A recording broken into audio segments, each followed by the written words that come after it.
Now we come to the subjective paper.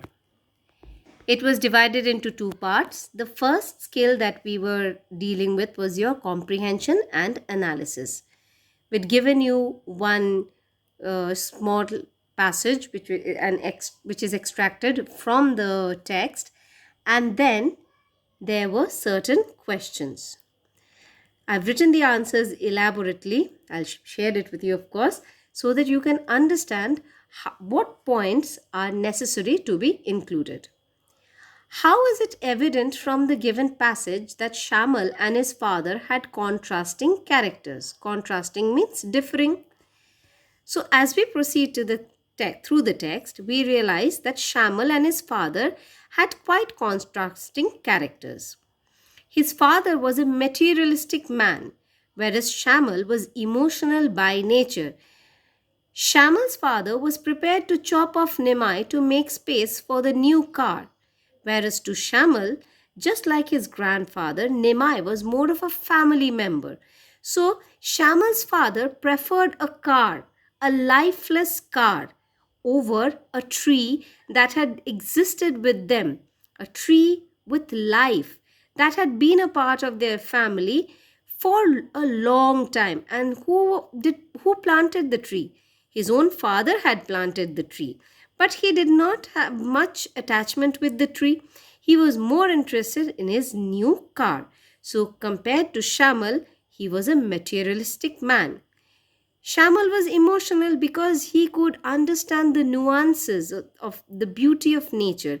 He loved the tree just like his grandfather, and he loved spending time with the tree. And he also attached a kind of, what should I say, a human like attribute with the tree. So it was very easy for dad to say that we'll cut off Nimai in order to make space for a garage. But this concept was unthinkable for Shamal. Hence, the concept of cutting down the tree was unimaginable for Shamal. Shamal considered Nimai to be a connecting link between himself and his departed grandfather because he could feel the presence of his grandfather under the tree.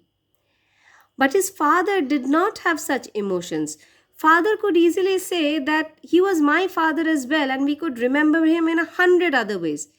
But see, Shamal is, he can pinpoint that I can attach grandfather's memories with the tree. But for father, 100 other ways could be anything. So we can understand that Shamal and his father had different or contrasting characters. The next question was, what made father's character undergo a metamorphosis by the end of the story? We know what is metamorphosis. Metamorphosis is a complete change. It can be done through any external factor.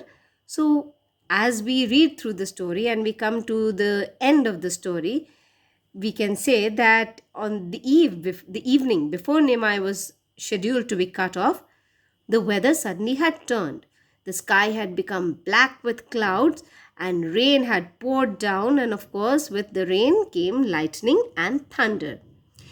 And as we often also experience, that when the lights had gone, when there was immense rain and lightning and thunder, the lights generally go out. This also happened with Shamal. And then there was a crashing sound, a deafening sound. The boy could not take any more and he lost consciousness. There was a blinding light also. Later on, he found out what had happened was that a streak of lightning had fallen nearby. The tree, the neem tree, had intercepted that lightning. If the tree had not been there, the car, made of metal, would have certainly attracted the lightning. And who was in the car?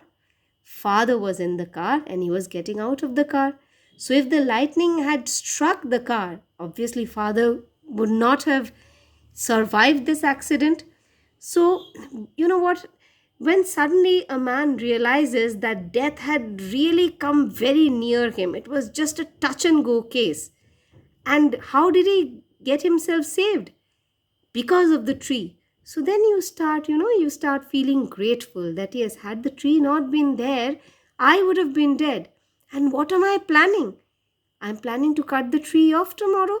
I'm planning to kill the tree, the very tree that helped me live. Otherwise, I myself would have been killed before I could have had the chance to end the life of the tree. So, this realization that he was gifted a second life by the tree Nemai changed the outlook or the way the father um, felt about Nimai and Nimai's destiny. The third question was, why did grandfather choose to resort to Nimai instead of seeking solace with any other family member after the death of his wife? Now, you see, when there is a loss, a personal loss, there are very different ways in which people might react. So, the story gives us a very clear cut, what should I say, a clear cut image of grandfather and how he might have reacted. But then, probably he chose Nimai because he was a reserved man. He did not wish to talk to a lot of people, go on talking about his deceased partner. He preferred the silence. He liked to see the tree and the animals in the tree. And moreover, obviously, he was very, very close to his wife, his oldest companion. But he had a special feeling, that special corner in his heart reserved for the tree Nemai. So, probably the tree was the only living entity with which the old man had spent most of his leisure time enjoying moments of peace and tranquility. So, just after his wife, his closest companion with whom he could share his most beautiful moments was Nimai. And lastly, to choose a word from the passage that means sleeping lightly is dozing and partner is companion.